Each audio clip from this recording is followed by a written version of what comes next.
everybody, welcome to another Chew and Chat. I'm Justine Rayfield. And I'm Ron Rayfield, and I am ready to eat some food. I'm super hungry. It's nice out. It's probably 50, 55, which is great for the end of January. But we have a feast here.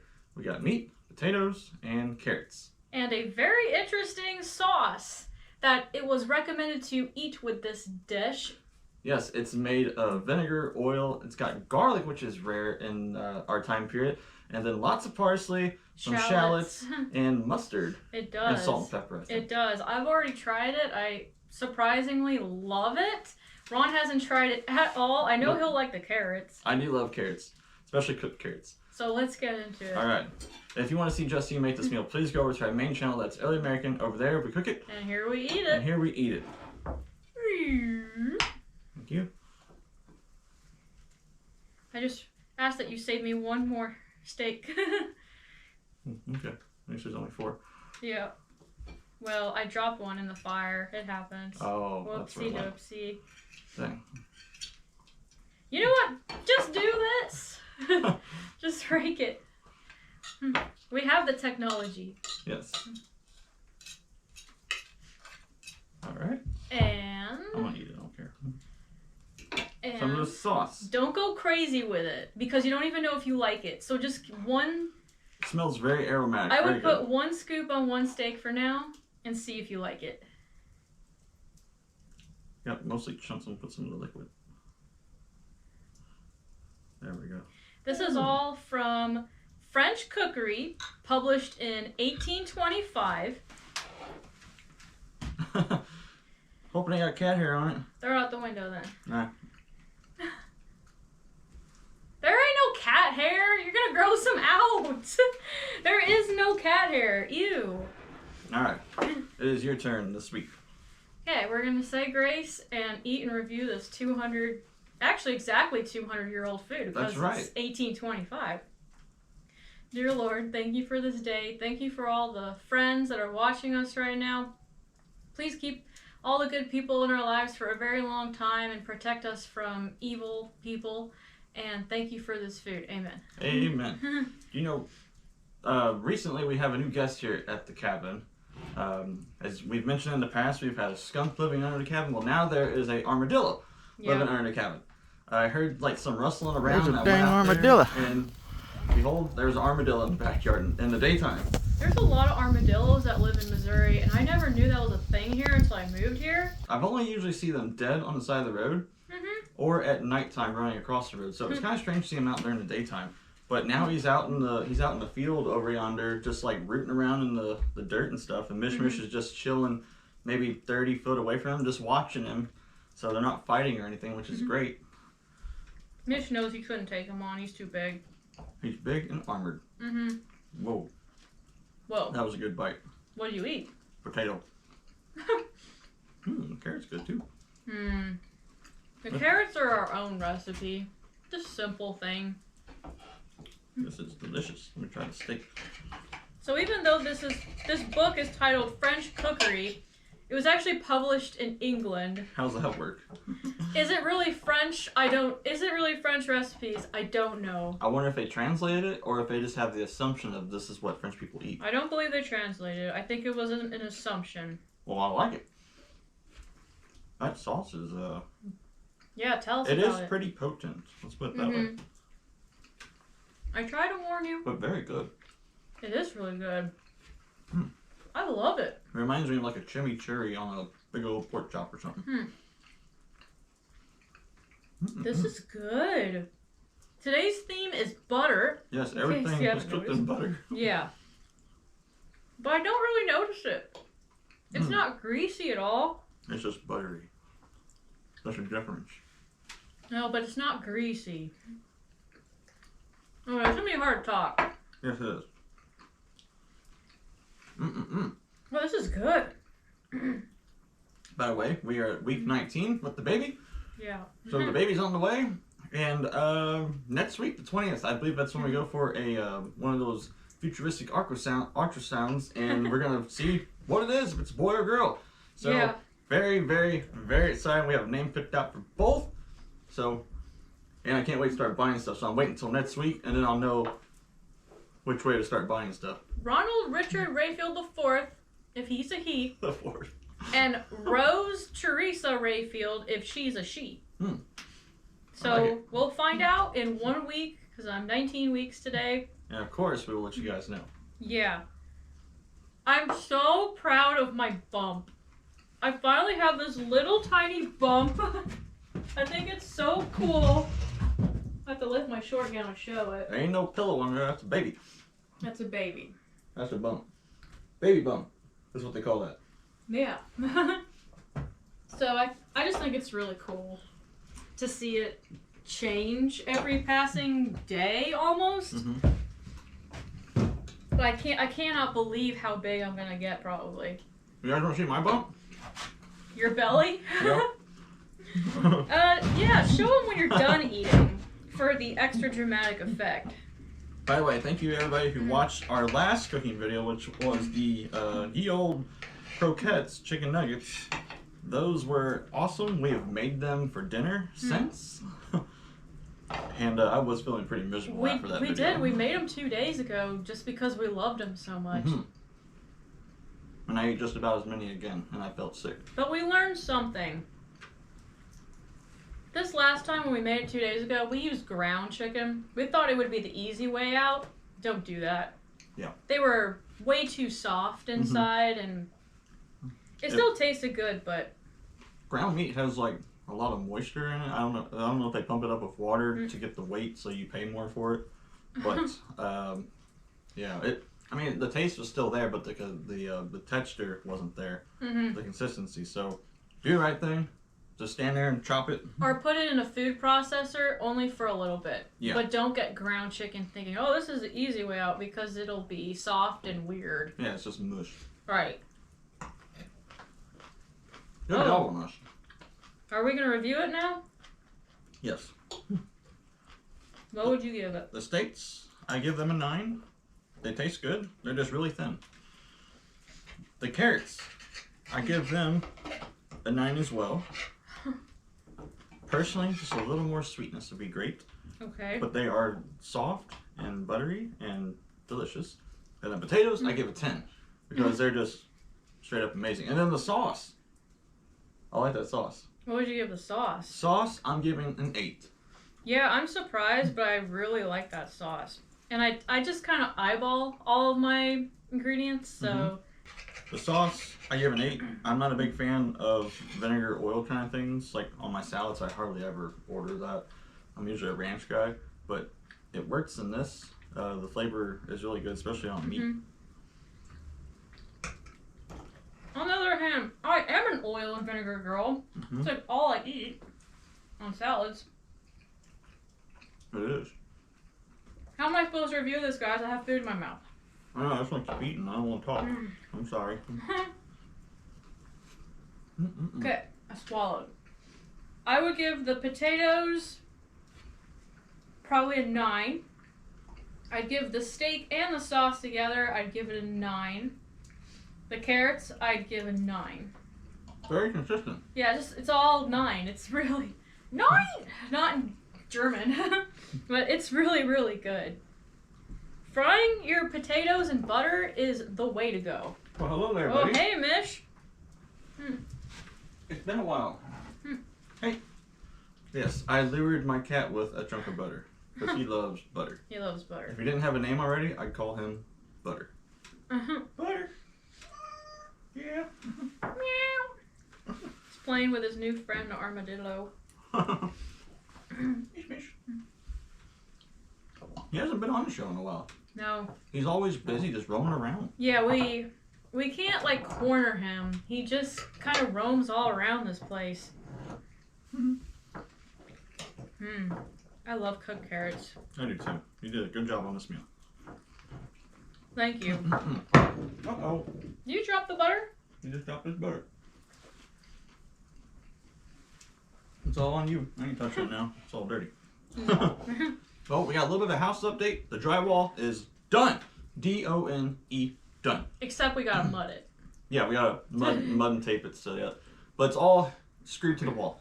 My stepfather and my mom and the pirate the River Rat boys, they came out and helped us too, and so we got all the drywall hung. So now we got to get the electric hooked up. So we're doing the solar. In case you haven't caught the previous numerous other videos that we've talked about that in, we're putting the solar on the barn so you can't see it. It's hidden away. And then we got to get it to the house so we can power the house. Once we can power the house, then we can heat it, and then we can do the mudding and the taping on the drywall, and it won't crack. Otherwise, we do it now in the middle of winter and let it get cold, because it gets cold in there. Very cold. So the house is insulated, but if it's cold and it's insulated, it really holds on to the cold, and it's actually warmer outside. And then vice versa in the summertime, it'd be cooler. You know, which has made it very difficult to work in the house, by the way. All right, we have to open up the doors and windows when we go there recently to let the little bit warmer air outside come inside, because you can see your breath and it's so frigid. It's not easy doing this. Nope. It'll be 30 degrees outside. It'll be 20 degrees in the house because it's so insulated that it holds on to the nighttime temperature. Mm-hmm. And our house is going to be powered by, like, the heat is wood. Yeah. But it's a modern wood furnace, so it does require some electricity to blow it. Yeah, underground. There's a water pump, and the pipes go underground, and they go up into your house, and they go to the furnace. So it's an outdoor water boiler, basically. So really excited to get that up and going. We got all the mounts on the roof of the barn ready to go, but we were set back by all the ice and the snow and the frigid coldness and stuff. So now that all that is gone, hopefully next week we can get the panels on there. But we're still on track to move in by sometime in spring, like April or May. And I'm due in June, late June, June 25th, if anyone's interested. Time. Yeah.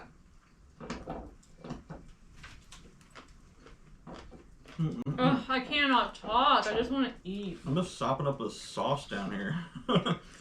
We mentioned it in the community post, by the way. We are always posting on the community post. But we are going to start a bi-weekly upload schedule.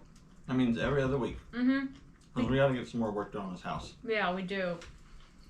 And not only that, but I mean, come on, guys, I'm pregnant. So it's getting a little harder to do what I do. Plus working on the house all day. So we're doing a bi-weekly upload schedule right now. Every other Wednesday. But we're still here. We're still going strong. We're still working our butts off. So the next time we see you then will be Valentine's. The week of Valentine's That's right. Day. Yeah. I already know what we're making too, but I won't tell you. I do know what we're making. It involves bacon. It does. You guys will love it. I mean, you men, you guys will love it. You men. I mean, some women might love it too. But men really love bacon. Wait, you gotta make me something too. I'm making this for you. What are you gonna make for me? Alright, give me the book. I'll flip to the round page. What? Try this.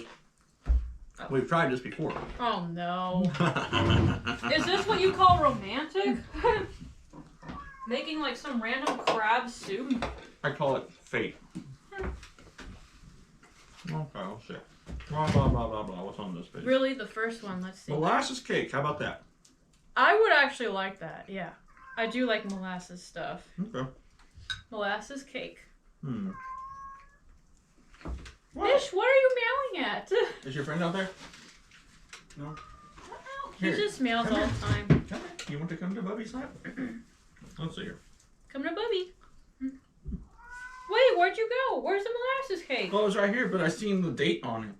So this book is conflicting. The Williamsburg Art of Cookery. Well, it's not all from the era that Williamsburg portrays, which is 1775.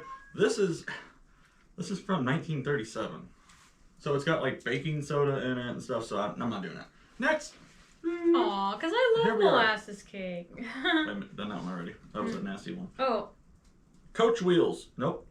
Why are there 1900s stuff in here? Disappointing. So I'm getting nothing for Valentine's Day.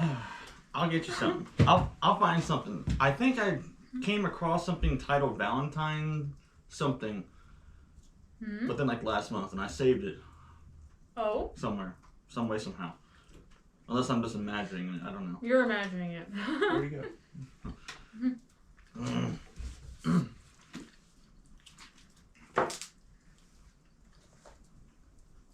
Scotch shortbread. Nope. This is insane. Where did all the 18th century ones go? Okay, Shrewsbury cakes. There's the 18th century. That's not what I want. The rest of this is all like 1930s junk. Shrewsbury cakes are basically like hardtack, boring biscuits. I made them on the show many years ago. We need a different book to look at. You know what? I'm gonna pick a book that we haven't even cooked out of. How about that? Okay. I can't do it right now because I don't know, but I don't even know. we have a whole archive saved on my computer. Has over 100 books. So I'll pick something. I'll find something. Maybe that's where I seen the thing titled Valentine. Maybe. It was something Valentine. I was like, ooh. But that's all I remember about it. It looks like there's a lot of grease on here, but it's a lot of it is this sauce. Which is partially made up of olive oil. So this is a very fattening meal. But I don't feel queasy. Like when I eat really greasy food, I feel queasy. I don't feel like this is greasy. Olive oil is good for you. Butter's good for you. When I say good for you, I mean not marginal and not vegetable oil. So yeah, seed oils. Yeah, do make this at home. It's good. It's a keeper. This whole area used to be primarily made up of French immigrants. Yes. So I've been trying to incorporate more French recipes because, like, it's hard to imagine, but once upon a time, the United States really was broken up into these regions where people primarily spoke Spanish only, and they primarily spoke German only, and they only spoke French. Nowadays, it's like English is the universal language in this country, but back then it wasn't the case. So around here, French was the most common, and Papa French was the most commonly spoken language around here.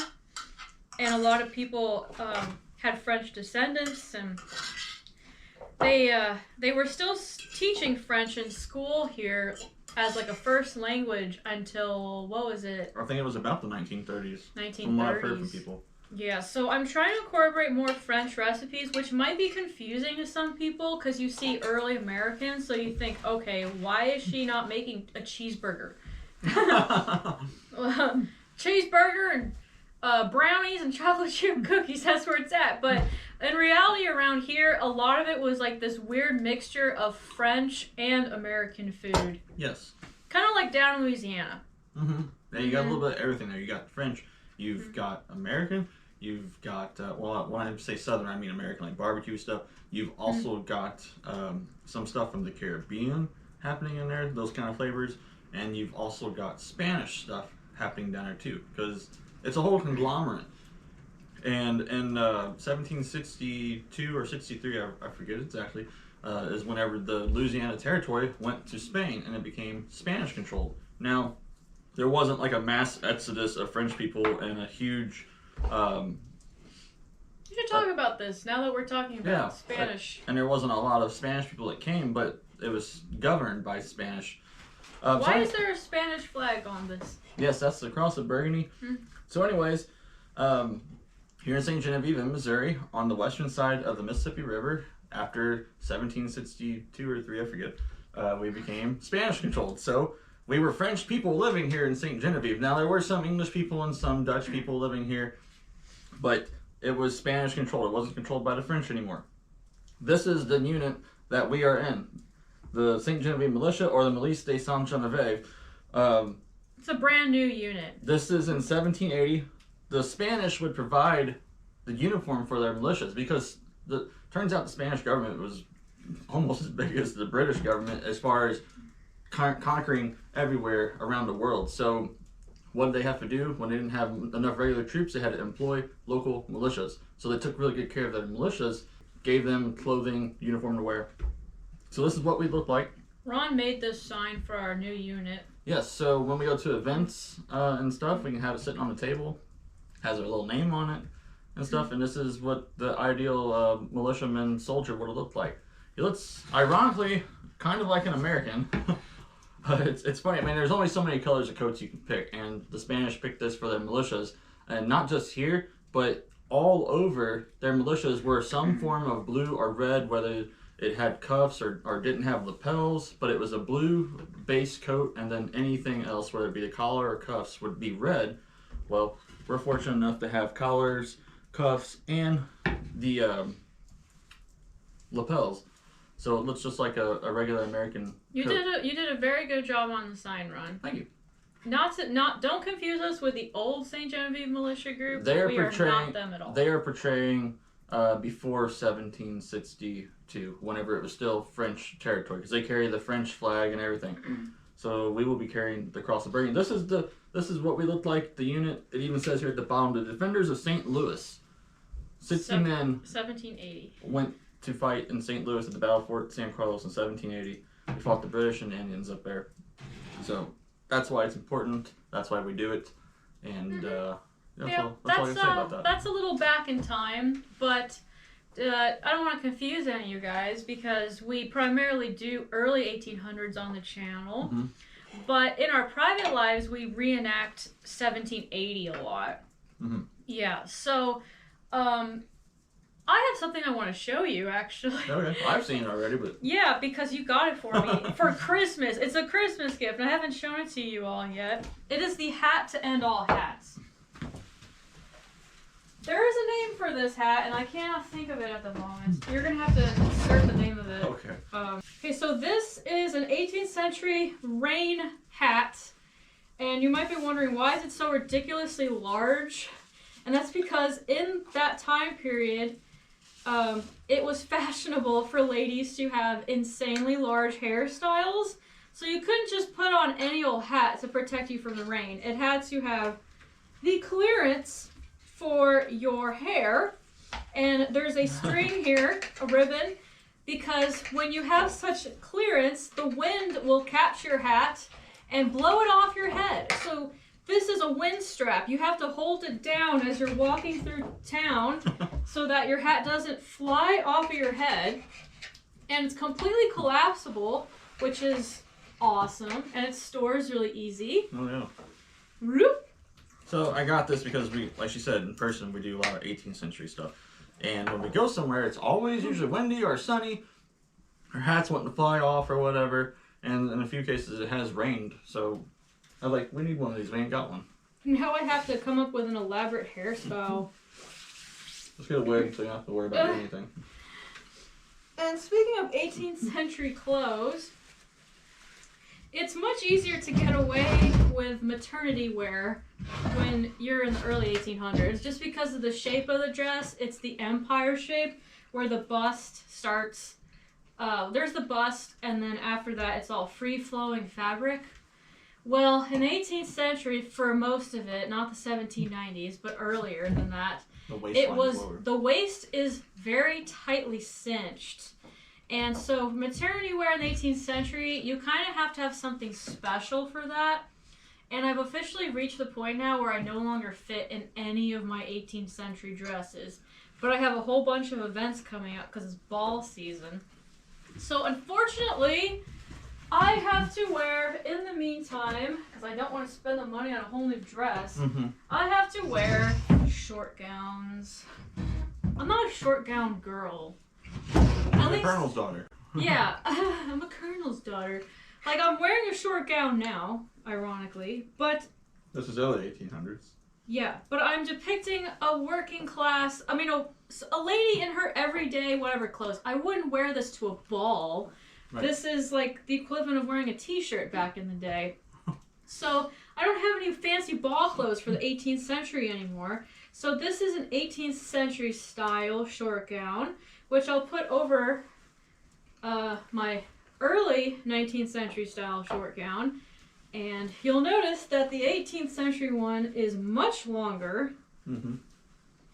So you see, it is longer. So yes, the style did change considerably. The clothes are not interchangeable. They're not usually interchangeable. And this would have closed with pins. And so it barely fits me now. It's not going to fit me in a few months. Mm-hmm. But right now, it'll work for ball season because all the balls around here are Revolutionary War themed. So you just pin it 1, 2, 3 pins and you're good to go. I like the material. I do. I don't like short gowns though. I don't want to go to a ball dressed in this. I want to. You don't have a ball though. I want to be all cinched and pretty and looking good. I can cinch you up, but you ain't gonna like it. It won't close. Trust me. No matter how hard you pull. Challenge accepted. Oh gosh, it sounds like you're just gonna kill me. So at least I have this in the meantime, but after that I'm probably gonna have to wear what's called a bed jacket. That's even bigger, right? That's even bigger. And now that was the equivalent of 18th century sweatpants. Looks like a bathrobe. It looks like a bathrobe. It was your everyday working around the house top. Very popular in the United States, or in the Americas at the time. But I don't want to wear that to a ball. I want to wear pretty, frilly silk dresses. That was delicious. That's the downside of this belly, but I'm still really proud of it. Glad you liked it, Ron. Yeah, I loved it. I cleaned it all up. What do you think about my hat? You like it? I like it. Could I get away with it in the modern age? Maybe not. Depends on what else you're wearing. I might get some stares. It's a giant hood. What else would I wear with it and get away with it? I honestly don't know. Well, then I won't get away with it. Well, before we get into the weird history, I'll do my good deed of the day and advertise for our good friend Jeff Baggett. He has wrote 7 books, the series of the American Revolutionary War. They're all based off of real people, and they're actually his ancestors. So in the back of the book, he'll give you a little chapter about the real person. So he takes their name and the events that he found that they were in, and then the rest is kind of a free-for-all within reason. He takes a picture of them, of their tombstone, and says a little ditty about them in the back. So pretty cool. So I just got book number 7. This is the newest book that he's written, and I've read all the other ones over the last 2 years. This is your favorite author. Yeah, because he was the priest at our wedding. Yes, and I checked out his books like 2 years ago. I'm not a big reader, which I am now. I mean, these are thick, and this is number 7, so I've read 6 books, which is quite the accomplishment for somebody I'm very like me. proud of you. Before you discovered Jeff Baggett, he never read anything. I have books. I like books, but I could never get into it. I love magazines. I'll read every word in a magazine, and I like to look at the pictures and stuff. But I just couldn't get into storybooks, and so he's very descriptive in his writing, and it's easy for me to read. It's not written very difficult. So check him out if you're looking for something that's, historic flavor in reading. And you like fiction books. Yeah. He sells on Amazon. Yeah, he's on Amazon, yeah. All right, so we got weird history, and then we've got cool history. If you guys watched our last video, you'll see that we now have a new segment. Ron has his weird history fact, but I have my cool. Yep. Where's my sunglasses at? I have my cool history fact. And yes, sunglasses did exist back then. Oh yeah, they did, didn't they? I think Benjamin Franklin invented them. They did. So let's get into this week's weird history. There go. Okay, so at first, there's multiple stages to this one this week. I was cruising the internet, and somebody had a ship and a bottle, and I was like, oh, I'll watch how that's made. It's really cool to watch people build them things, stick them in the bottle, pull a string, and the mast, the poles of the sails stand up. That was pretty cool. Wait, so that's how you get the ships in the bottle? Yeah. Because these people don't know They're that. collapsed. Look it up on YouTube. Putting a ship in a bottle. The ship is like collapsed, and there's little strings tied to it, and they put it in there, and the strings are out here, and they pull it, and it... That's how they do that. That's how they get it through the hole. So simple, but amazing at the same time. So, I thought, hey, how long has this been around, Like, is this something that goes back a couple hundred years, or is it from the 20th century? Well, it turns out that it at least goes back to the 1780s as far as ships going in bottles, and the weird thing is, they're vertical. So, how we know it today, the bottles are always on their side, and the ship is in here. Well, the ship, or actually, they're upside down. the ship is going this way. That is not the weird part of this fact, though. Yeah, we're not there yet. It's getting weirder. It's getting there. So how... I mean, I see it now in that video I told you about. I see how they put it in there and they pull it up, but how do you put it in this way? Oh, yeah, I don't know. I mean, you put it in there and then just kind of shake it, hope it lands right, and you let it sit. I don't understand it. Part of the fun of it is it's like a puzzle. I mean, you look at it and you try to figure it out. Yes, I don't know, it's amazing. So anyways, I did some more digging. Turns out, these models and bottles, or impossible bottles, whatever you want to call them, glass dioramas, bottle dioramas, they go back to at least 1719, whenever a man named Matthias Buchinger from Germany made a, I'll call it a scene. It wasn't a ship, it was a trade. It was miners showing like multiple levels in this bottle. I think it was 2 or 3 levels that he depicted in this diorama thing. Looks like an ant colony. I know, but it's very descriptive, or detailed, I should say. But we're not even to the weird part yet. So there's other people that have done these as well. You'll see religious ones. You'll see like skills or trades, like weavers. It's like to display the trades of the day. And they're done all throughout. So like I said, ships wasn't around until the 1780s, but in the 17 teens is when they started putting stuff in bottles to showcase it. But the weird part of this, we're finally there.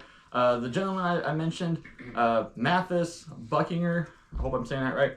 He was born in Germany, and he was born in 1674. He was also born without hands and without legs. Not feet, but legs. So he had no legs and no hands. And he was a master musician, an artist, and a performer. He was very talented. He was a, is it called calligraphy? Is that where you do the engraving stuff? I think it's called. He did a lot of engravings, and they're super detailed. But anyways, it still gets weirder than that. He was only 2.5 foot tall because he had no legs. But he was married 4 times, and it is said here that he is known to have had up to 70 mistresses. Yep, he was famous throughout Germany for... What, did you say he was like the first one to do this?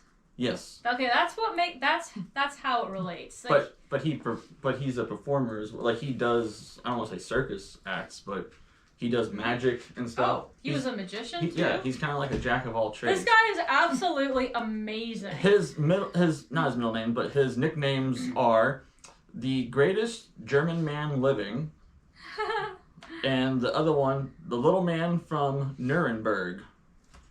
Those are his stage names, I guess. So this is the first known guy to start putting little miniature things in bottles. Yes, but the weird fact is he had no legs and no hands, he did this. But he still was able to do it. And somehow he had 70 mistresses. How was he able to do that? I don't know. Clearly nothing stopped him in life. Yes. You know, that just tells all you guys out there, it ain't about how you look. It's about your attitude, your personality, and your game. Yeah, apparently this guy had all that. He had all that. Except for looks. Yeah, so, this guy had 70 mistresses. Yeah. What's your excuse? So I'm sure he had lots of children. He did have lots of children. I thought I read that somewhere. Oh, yeah. I'm sorry.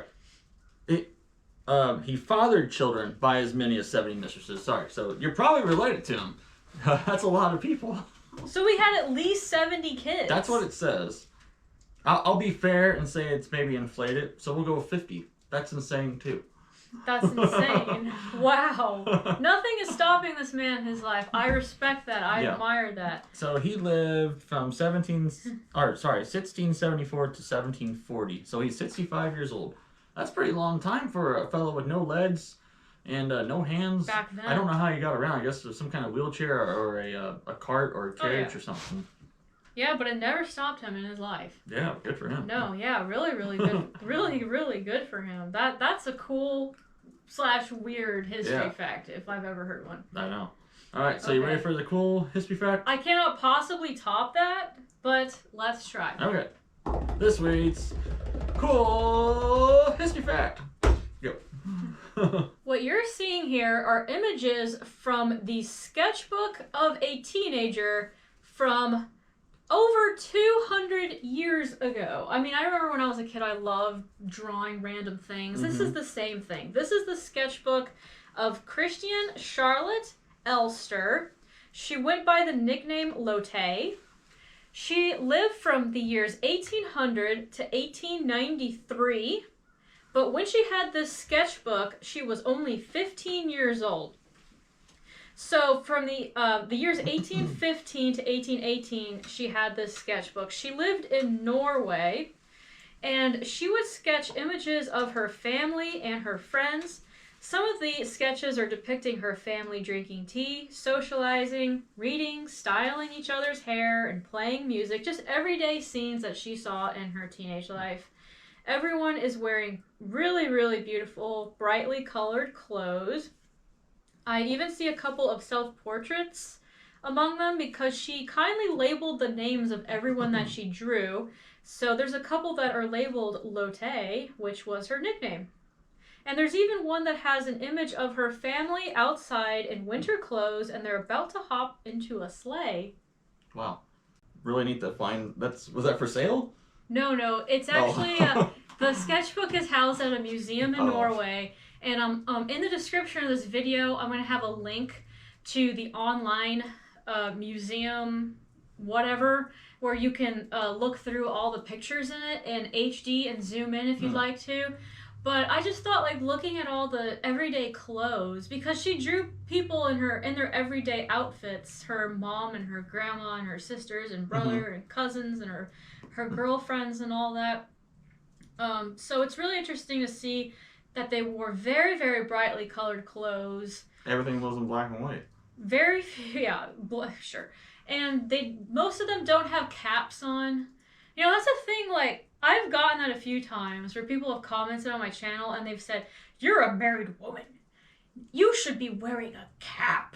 It all depends on where you're at, what you're doing, and your level of society. That is a Little House on the Prairie fantasy. Most women did not wear little white bonnet caps all of the time in the early 1800s. True. If you were older, you probably would have wanted to wear one to hide your gray hair. And when you look at portraits, you see it almost all older ladies, like past childbearing age, once they have gray hair, they are often painted wearing their caps. But if you're younger than that, then it was completely optional. You know, if you were a very, very, very devout Catholic, you could have had one on. But let's be frank, the majority of us, even today, we don't veil as Catholics do sometimes. So back then, if you look at city scenes of people, a lot of them are not wearing caps. Right. But what I like most about this sketchbook is it's a snapshot in time. Yeah. And it's not a paid professional. Yeah, can you make me look a little skinnier? Can you make me, this is what you said 12, right? She was 15. Oh, 15. 15 to 18 years old. Okay, it's what a young person has seen in her family, so right. It's probably a very true image of what they look like and stuff. So right, at least for their clothes and their hair and their everyday going about. So I thought it was absolutely fascinating. It is. And I couldn't find any more information about Lotte. I couldn't find out if she came from a wealthy family, but I suspect it was more of a middling class, which is equal to the modern middle class. Maybe an upper middling class situation. I see, because she had time to do this instead of doing chores. Yeah, and just time for art. The way everyone is dressed and such. But she was not a member of the royal family or anything like that. So she wasn't filthy stinking rich. She probably came from a slightly upper middle class family. I see. Of the time. And I thought that was cool. That is very cool. I had to share it with you. Very cool. Thank you for sharing. Everyone had their arms and legs, but still, it's cool. Oh boy. Well, I think that's it for this week. We liked the food. It was good. I don't know what else to say about it. The food was fantastic. You guys got to make it. I know beef is expensive, so even if you cut corners and do a chicken or a pork or whatever, make the sauce. Yeah. The star ain't really the beef. It's the sauce that goes on the beef. Or make the sauce and put it on homemade French fries. Yeah, it was good. It was good on everything. It's very, very good. There's quite a lot left. So if you leave out the beef, this is a very cheap dinner to make. Yeah, it's steak fries basically. We basically made steak fries. I think I've officially hit the time in my pregnancy where I am frequently hungry throughout the day, but I cannot eat large quantities of food. Right. So, because the baby is like pushing on my organs on the inside, so it's making my stomach smaller. So I feel as tight as a drum right now, and that is all that I've eaten. Woo! Yeah, I'm having a hard time talking, actually. I know, your breathing's kind of heavy, okay? Yeah, no, I'm Are we going into labor now? We gotta go. Get the carriage, come on! I hope not. That'd be bad. Yeah, get Mish Mish, I'm right. No, but it's like when you get to a certain point, everything is slowly being pushed up so your lungs are smaller and your stomach is smaller. Just take a deep breath. Let it out. I had absolutely no problem cooking this today, though. I was on the ground, getting up and down. I had no problem. I didn't even break a sweat. I was sweating. It was hot. He was having a harder time than me. Yeah, it's the first day it's over 50 degrees, and we had the wood stove going in the fire. It was hot in here. Oh, brother. It was at least 85 degrees in here. That's hot. Okay, we're going to head on out. Thank you guys so much for watching. We'll catch you the week of Valentine's Day. Yep, we'll see you next time. Will you be my Valentine? Of course. Bye-bye, guys. Bye, guys. We'll see you next time. Take care, and we love